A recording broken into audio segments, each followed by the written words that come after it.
On the stage today, and I mean that literally, we have Daenerys, we have Cersei, we have Jon Snow, we have Tyrion, to name but a few, all very much on the edge of something disastrous happening. The mood is somber. It's, world leaders uniting and disagreeing about how the world should be run.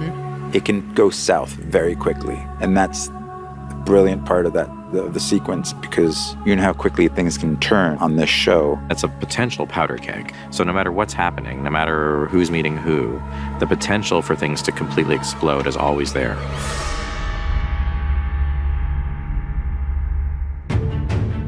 The Dragon Pit is probably one of the most essential sequences in all of Game of Thrones. Tyrion and his posse, they know they're entering a dangerous place, and they know they're taking a risk coming here. You have 60 plus hours at this point of main characters who you are really invested in, and it's enjoyable to put people together who haven't been together before and see how they would react to each other. It's people becoming aware of the smallness, I think, in their nature. No matter how much they fight each other, there's a bigger threat to life than just who's on the throne. You can say to anyone, this disease is coming, but until you can show them evidence, they won't get past their own smaller problems to fight the big problem. These things build over time, It takes 70 hours to get to this point. It takes 70 hours for the story to allow this scene to happen. There's a momentum that's up now which doesn't stop. So that's really exciting. It's incredible because I am the new kid on the block. And I've seen these guys for 6 seasons now. And then all of a sudden being part of the scene. I think this is going to be one of the scenes of this season.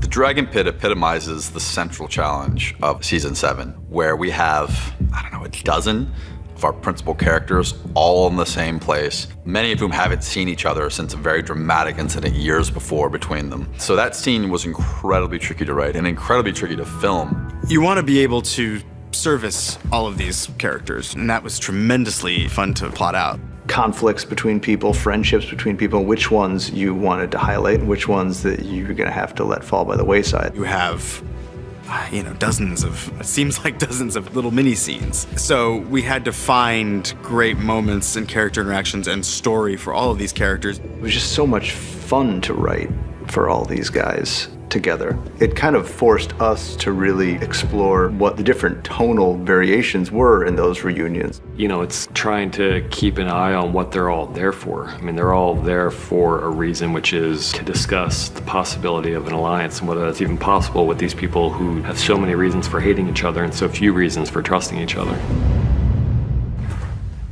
Welcome, my lords. For Pod to see Tyrion, that guy was the most important person in the world to him. He was the only person who'd given him a chance. I'm glad you're alive. There's something very sweet in it. And amongst all the big stuff, the small stuff still happens as well, and that's what adds to the texture of the show, I think. That stuff's never forgotten about. What's in there? Fuck off.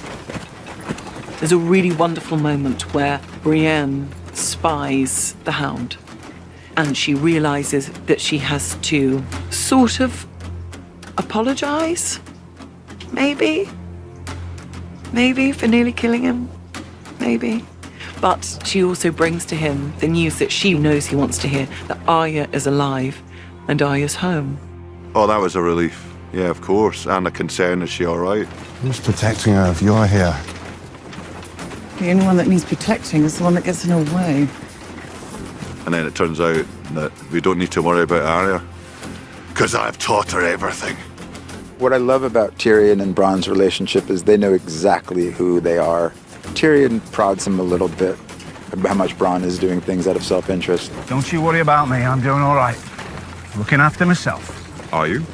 Helping me to arrange this meeting wasn't exactly looking after yourself, was it? It's your head Queen Cersei's offered a bag of gold for us, not mine. Knocks on his tin heart a little bit. Knows there's something in there. It's good to see you again. Yeah, you too. You have Cersei seeing Tyrion for the first time in a long time, her mortal enemy. So the first time they lock eyes when she walks in, that's a moment.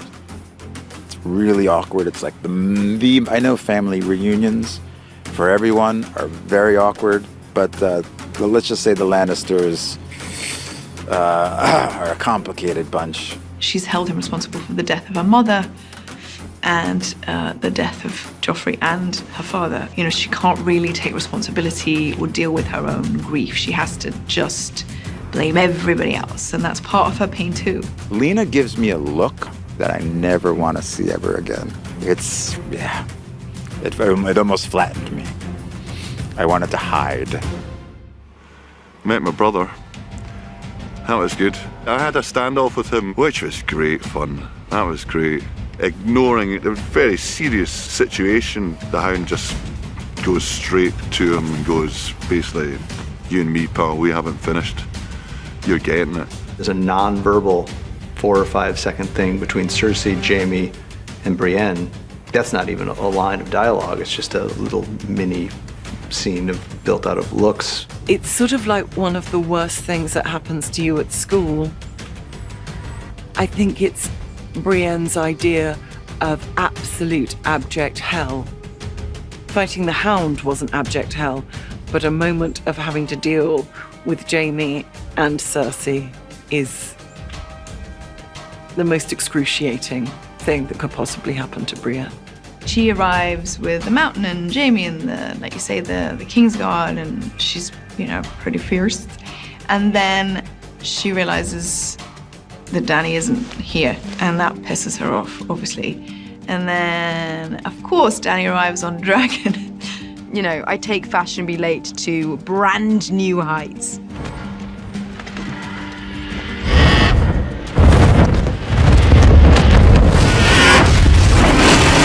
She's very theatrical with her entrance, though.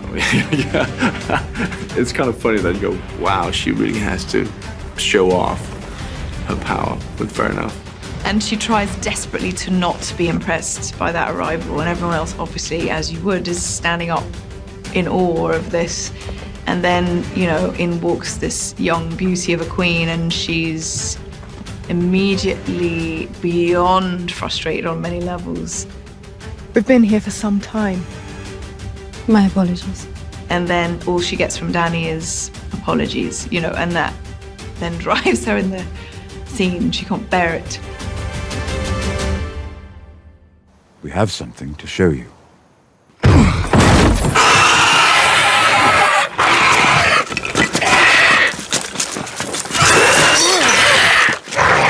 Well, for me, being a horror nerd, I was slightly giggly, so I was like, oh, my very own zombie.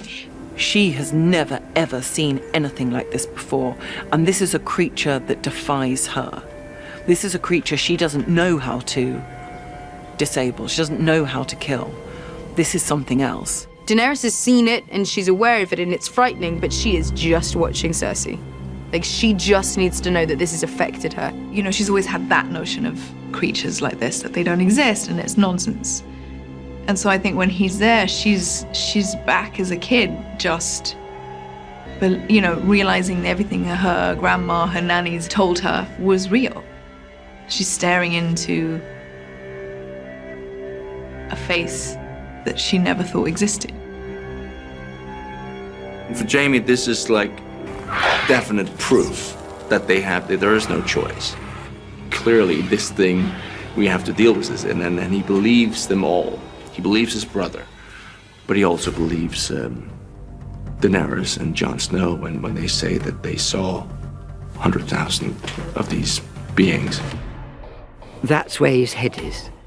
You know, the world could end in 5 minutes, but he is absolutely one-pointed, focused on, I have never seen this before. This is amazing. I could really do things with this, you know. There's this beat in the scene that I really love, because I have a line where he's like, he's just seen the White Walker, just died, and he realizes this is the first thing he's ever seen that terrifies him. And that's like a new emotion for him. You know, like, oh, that was an interesting feeling.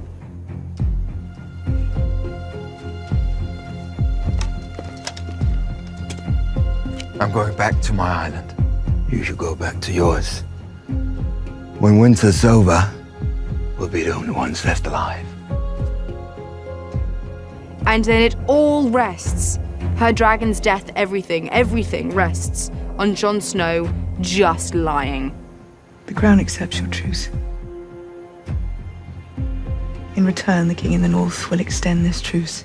He will remain in the north where he belongs. He will not take up arms against the Lannisters. He will not choose sides. They've got a plan of action. And then it all kind of falls apart with Jon's honor again. It's like, come on, dude. Like, it's all you gotta do. Just this one time, just tell a fib, and he can't. He just can't.